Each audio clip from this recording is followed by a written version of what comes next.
안녕하십니까?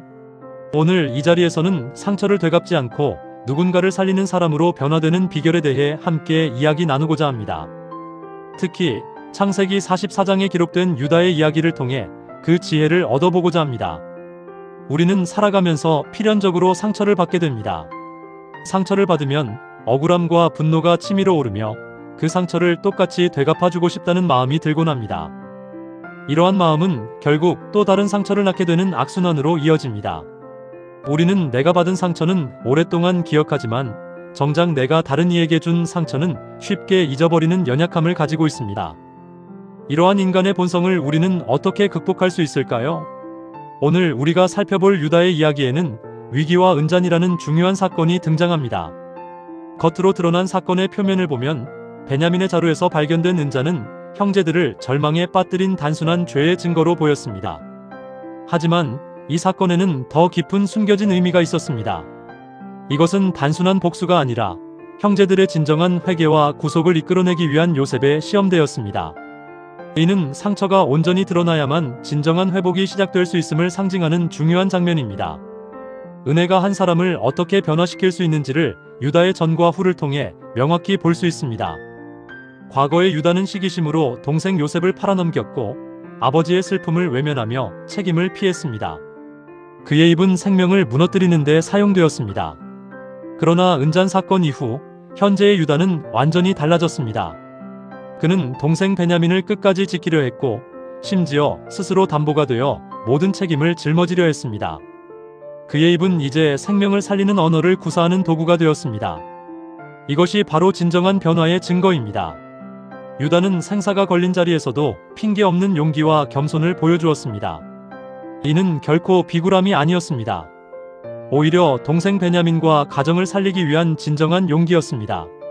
그는 자신의 힘으로 상황을 밀어붙이지 않았고 억울하다고 소리치거나 변명하지도 않았습니다. 대신 요셉의 권위를 인정하면서도 매우 조심스럽게 상황을 호소했습니다. 이러한 모습에서 우리는 진정한 용기의 본질을 엿볼 수 있습니다. 유다의 행동에서 우리는 상처를 이용하지 않는 사랑을 발견합니다. 사실 유다와 형제들은 아버지 야곱의 지독한 편애로 인해 깊은 상처를 받은 피해자들이었습니다. 특히 베냐민만 아끼는 아버지의 모습은 그들에게 큰 아픔이었을 것입니다. 그러나 유다는 자신이 받은 상처를 복수의 무기로 사용하지 않았습니다. 오히려 편애받던 동생 베냐민과 아버지를 불쌍히 여기며 적극적으로 보호하려 했습니다. 상처받은 사람이 반드시 다른 이에게 상처를 주는 사람이 되는 것은 아니라는 귀한 교훈을 우리에게 전해줍니다. 유다는 이 자리에서 감동적인 고백을 합니다. 이제 주의 종으로 그 아이를 대신하여 머물러 있어 내 주의 종이 되게 하시고 그 아이는 그의 형제들과 함께 올려보내소서.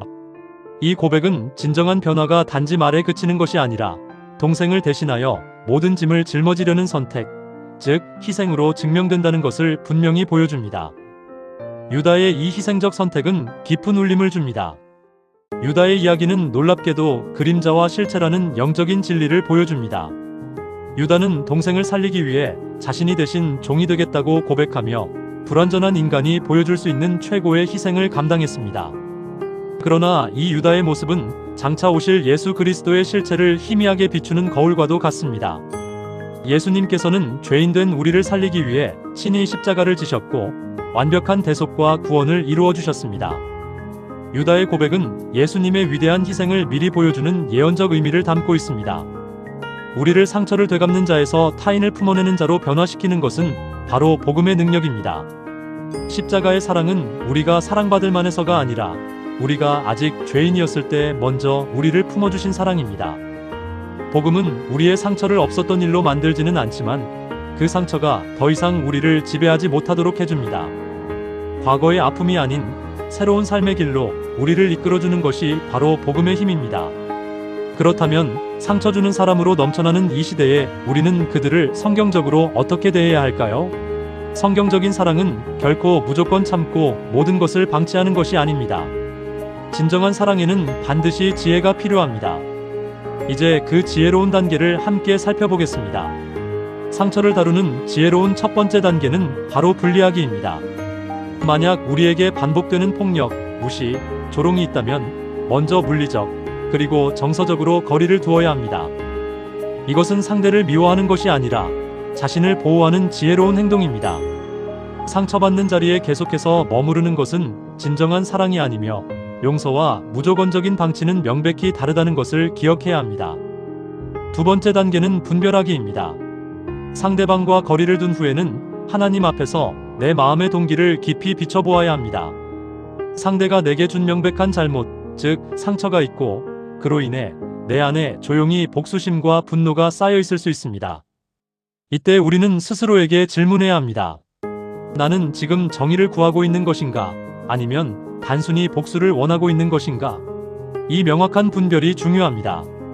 마지막 세 번째 단계는 복음 안에서 반응하기입니다. 이것은 복수의 칼을 내려놓고 성령님의 도우심을 구하는 것입니다. 즉시 행해야 할 것은 용서입니다. 이는 상대를 향해 복수하지 않겠다는 영적인 결단을 의미합니다. 그리고 시간이 지나면서 관계의 회복을 기대할 수 있습니다. 단, 이 관계의 회복은 상대방의 진실한 회개와 변화가 반드시 동반되어야만 가능합니다. 십자가는 죄의 무거움을 아는 것과 사랑의 깊이를 아는 것 사이의 완벽한 균형임을 기억해야 합니다. 결론적으로 우리의 상처가 은혜로 변모하는 여정을 함께 정리해 보겠습니다. 첫째, 상처입니다. 누구나 상처를 받지만 모든 사람이 그 상처를 똑같이 되갚아야만 하는 것은 아닙니다. 둘째, 희생입니다. 타인을 향한 책임감과 기꺼이 대신 짊어지려는 용기가 진정한 변화를 증명합니다. 셋째, 지혜입니다.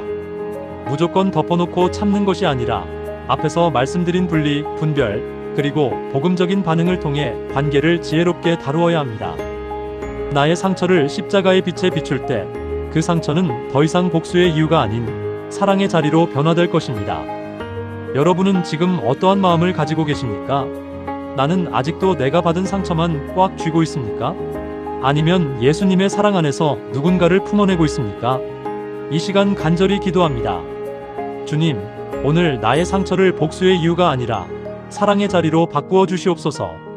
아멘.